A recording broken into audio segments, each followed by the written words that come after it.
You're watching House Sparks Mega Worldwide. That was a lengthy. That's our first time with Marianne joining us in that, which is fascinating. And obviously, I have a lot of thoughts about her work and what she's done over the years, and there's parts of this where I appreciate certainly Project Angel Food, worthwhile endeavor all by itself. AIDS Project Los Angeles, Marianne was pivotal to that. And as far as I'm concerned, that has cleared her karmic slate for the rest of her existence. That said, it doesn't make it smart to vote for her. And ironically enough, considering her first book was called A Return to Love, which I have a signed copy of somewhere around here.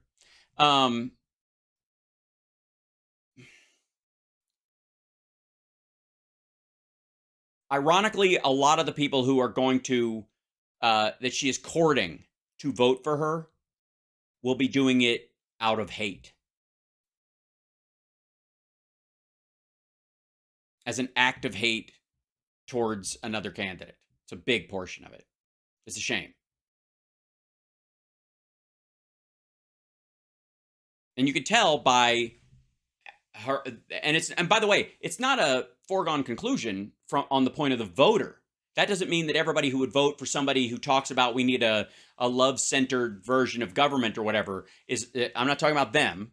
I'm talking about the ones who will actually come to pull the lever or support her candidacy. Those folks are doing it with a fuck you in mind. Even if they're like, we need a fucking love-centered campaign, fuck you. Like, that's it's antithetical to the messaging overall. And it, quite frankly, makes the whole thing a farce. So, and again, I know Marianne personally. We haven't sat down for a meal together in quite some time. So last time was pre-COVID. And this was, and it was after she had run the first time. I met her. At one point I went to one of her things and said we should catch up for coffee or something like that. And we actually met up at this like place in Beverly Hills, like it's South Beverly Hills though, Beverlyville, not in the fancy part, but more isolated, I think. So maybe that was why. And we had a conversation about stuff, and she seemed. This is before I was doing this show, but I have not changed my political beliefs or my belief about function in government, just because it garners me audience, clearly. Because if you want to get 6 million subscribers, the way to do it is just shit on everybody and pretend the system is the establishments of the Illuminati, blah, blah, blah. And they'll just clamor in. But if you are really speaking your piece, it takes you longer to find your real audience. And I thank you guys for being here with me. But in the process of, sitting there with it, I was trying to find ways to tell her what parts of that whole thing, that whole campaign, were embarrassing to watch for good reason. That I had a legitimate concern, not, oh, you used to work for me, so, and some of the fucking tea, so maybe you got a grudge and blah, blah, blah. None of that. Doesn't matter. I was talking to our dear friend Zach Throne the other day. From The Heights and Ace Frehley's band, and plays with Todd Carnes, and a lovely human being. And I was telling him about when I first moved out to LA. I moved out with a friend, and we were going to be like writing partners and that kind of stuff. And I got Chopper Chicks in Zombie Town like almost immediately when I was doing my game show during my school year. And then when we moved out there, like a few months later, I got cast in this movie. And it was low budget, but it was my first movie. It was, a big deal, right? And it was money. I was actually, it was a paycheck. It wasn't much, but it was for real. And when I was gone for about 3.5 weeks for almost the entire month of October, and November. And when I came back, my friend had already gone home for the holidays he was going to spend the whole month back with his family. And I found out that he had not paid any of the bills while he was there. We were supposed to split it. And the phone was in my name. The apartment was in my name. The water delivery was in my name. So I had to pay it off or I was screwed. And my entire paycheck from that movie paid that off. And I was broke. And then he never came back after Christmas. He stayed home and just never returned. And again, I was in a situation where we got in a rented apartment, even though it was in my name. The idea was we would be splitting rent. So I didn't have a roommate taking up that part of the rent. I ended up couch surfing at my agent's for about a month. And then I got a room with the director of my game show. He had a house in North Hollywood. And so I rented a room from him essentially in his house to try and figure out what was next. And then I became his tech guy for production. And then I just kind of worked for free in exchange for rent for a while. And that was my waiting tables thing in the early 90s. But at one point I went back to Chicago after I got in Talk Soup. It was actually about, I want to say it was 2 years into Queer as Folk. And I found out my friend was working someplace. He was working at a bar not far from Second City in Chicago. And so I went, I was down there and somebody mentioned that he was working at the bar across the street now. That he'd come back, and that's what he'd been doing ever since. Because we were all in a group at Second City. And I went over there. And by the way, we're cool now. I want you to know that. But I went over to the bar. I was like, you know what? It's been enough time. I'm fine. And I feel like he's carrying this around because we haven't spoken at almost a decade. More than a decade now, I guess. And so I was like, I'm going to go over there and just let him know we're good. I don't need anything. He had sent this guy over to get all of his stuff out of the apartment while I went home for the holidays. I went home for Christmas myself. The apartment was kind of just empty while I was away for about 8 days. I went back east to Kentucky and see everybody. And while I was there, he sent a friend over to get all of his stuff. And that guy took about half of my stuff. Took my clock radio, and he took my CD player, and he took a bunch of my fucking pots. He just basically half-ass robbed me.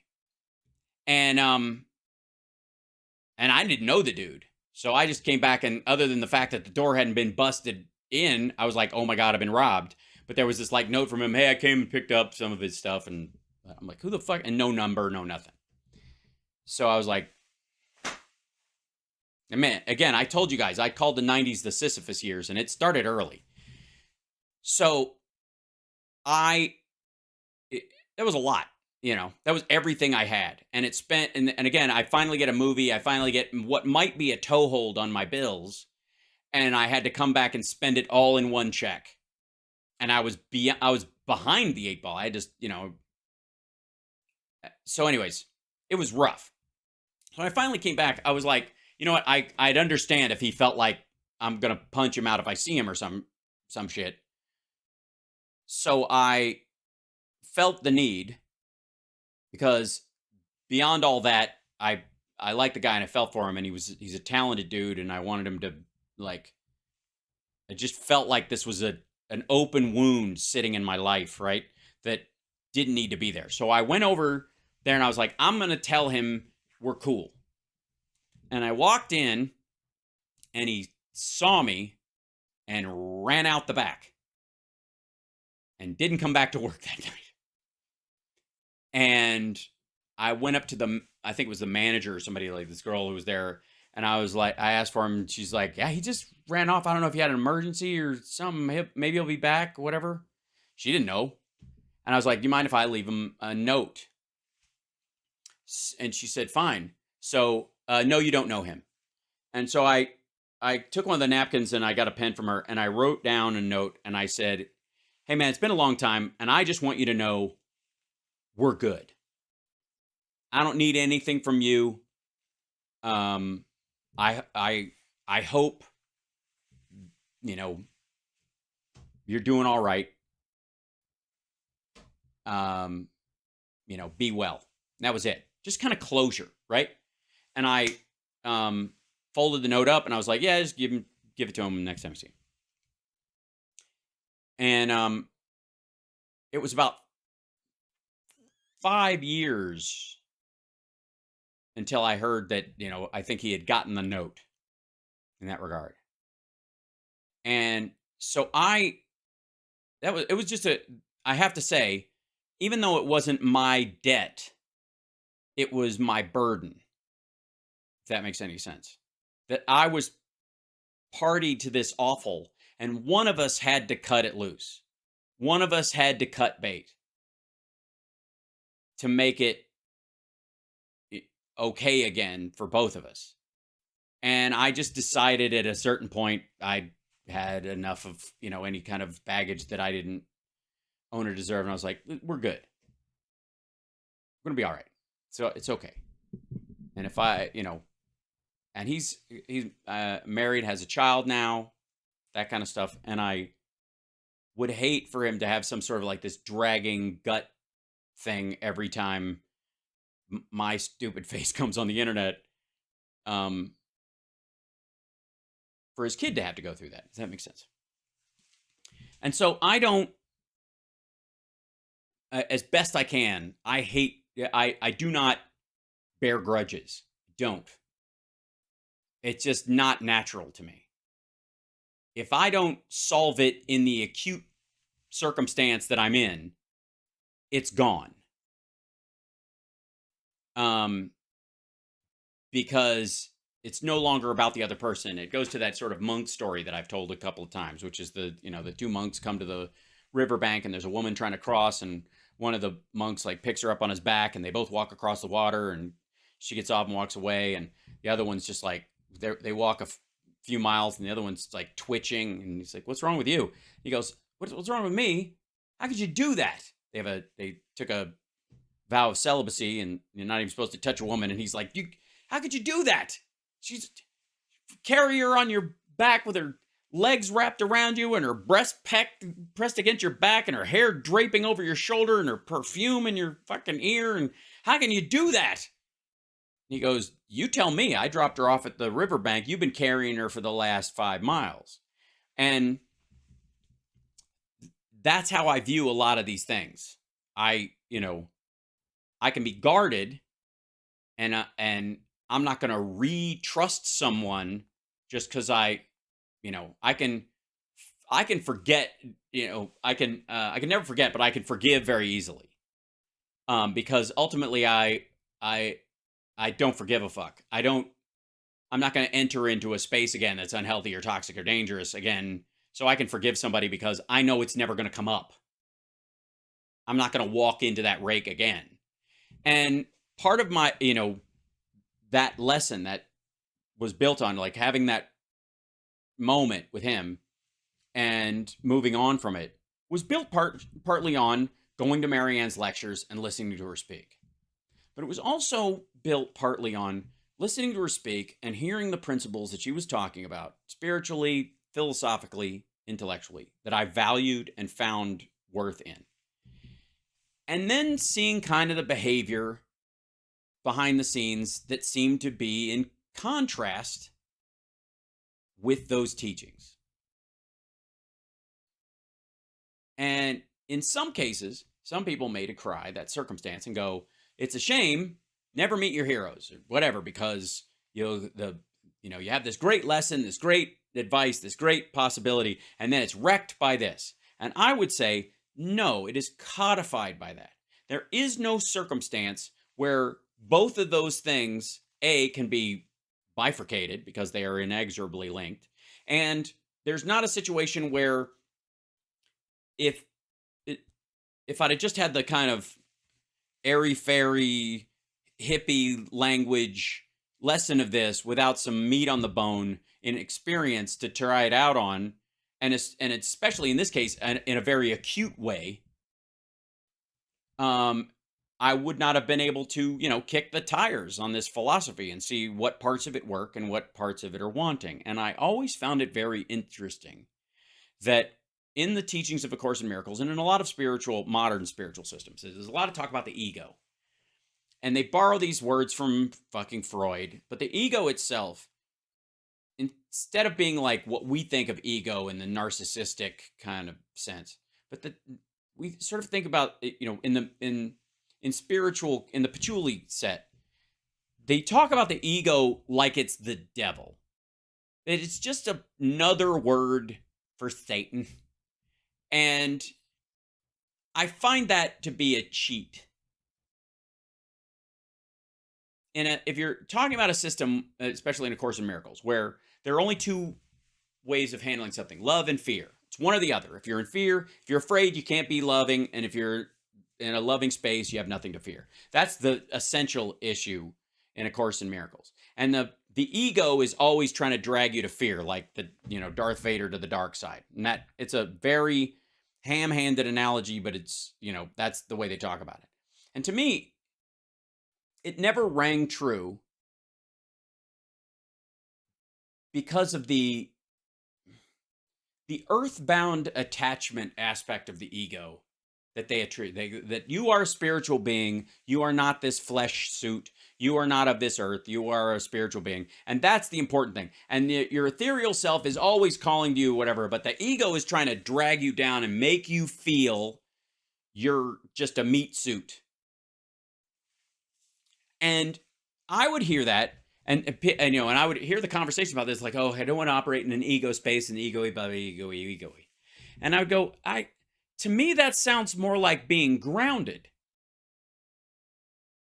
And you can be grounded in a teenage sense, and that sucks.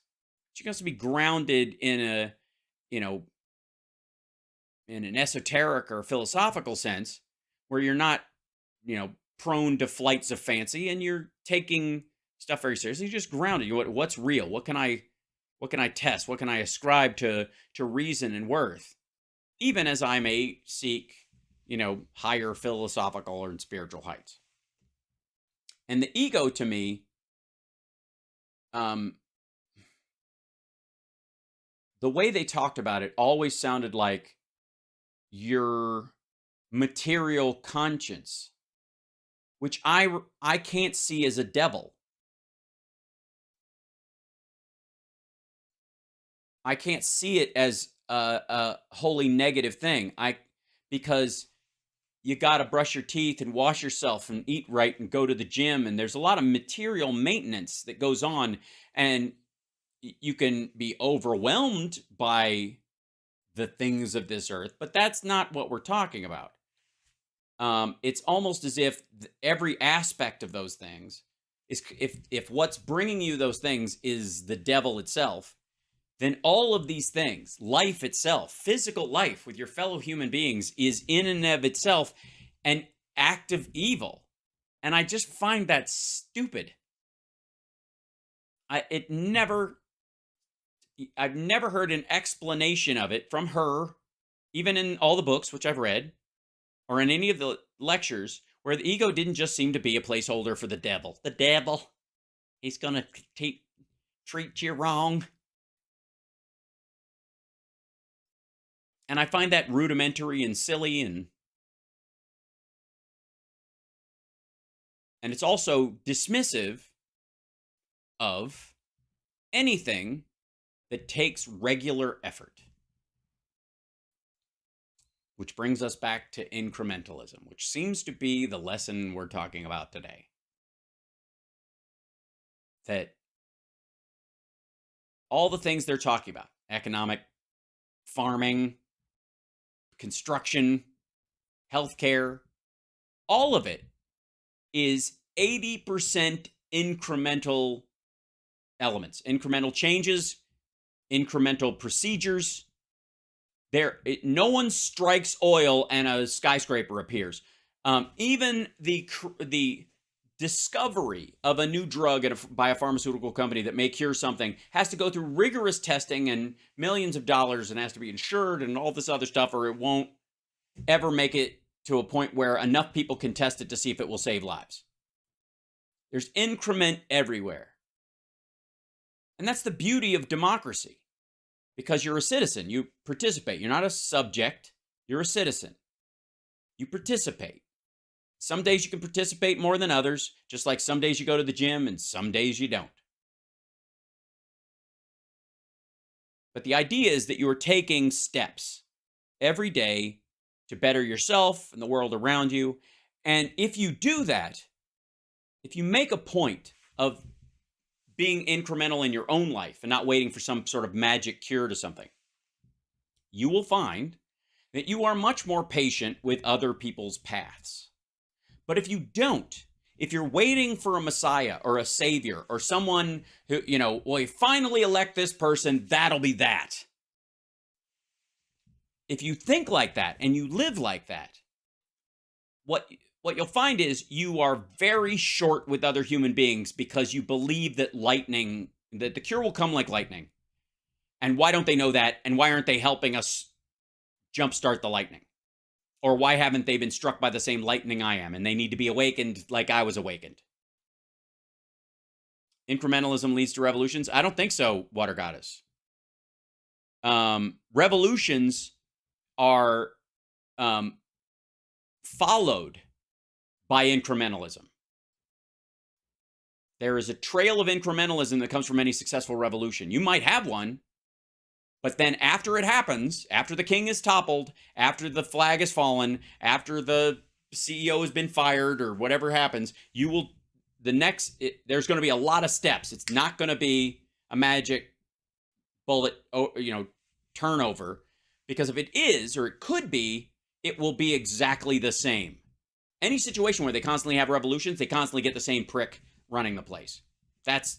We've seen that throughout history. It's what revolution with an instantaneous turn always leads to. Even in the case of, look at Ukraine. They had a revolution in 2014, the Euromaidan. But it took years to shed the Russians in their system. And as they did it, Russia attacked basically because they didn't like losing their grip on that country. And now they're being accused of being Nazis with a Jewish president. I guess what I'm saying, if I'm saying anything, is for you guys that I believe in an optimistic, functional future, but I do not believe in magic bullets. I believe, there are revolutionary moments that will come along, and AI is one of them. Our world's going to change in the next couple of years, and we won't even recognize some of it. But we'll still be human beings with the same foibles. And any change we're going to do that's lasting in our own lives and in the lives of others are going to take incremental work. And nobody can fight every fucking day. And anybody uses the language like, we got to fight and we got to keep fighting, fight. If you're waking up every day fighting, you're not living.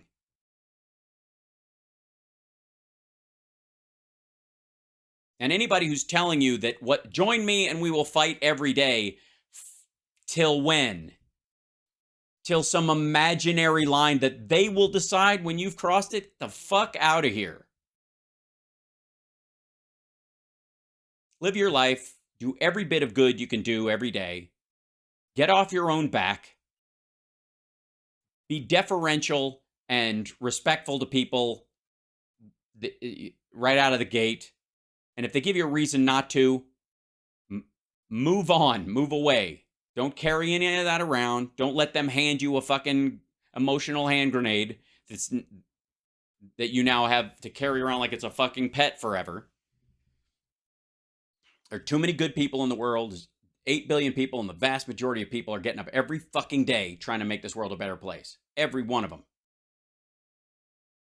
And we focus on the awful and we focus on the negative in dealing with problems, because that's how you eliminate an emerging issue. But it ain't all of your life. And that's why we keep a sense of humor around here. That's why we recognize that it ain't going to be the end of the world. In the last, and I'll let you guys go because I got to get on the road. I'm driving to LA tonight. I've got the Jam tomorrow night. In the last 10 months, by my count, there have been at least 5 world-ending news stories. The disaster of disasters. It's over. We're fucked. There's no going back. We're doomed. Get in your bunker and stuff your head up your ass. It's the end times. 5 of those fucking things in the last 10 months. And the earth, that motherfucker just keeps on spinning. And Russell and Marianne are a bit aggravated about that. They get a bit irritated. Not me. You know why? Because I like you guys. And I'm lucky when I get to see you. I know it. I want you to know I know it. I gotta go. I gotta hit the road. And another thing.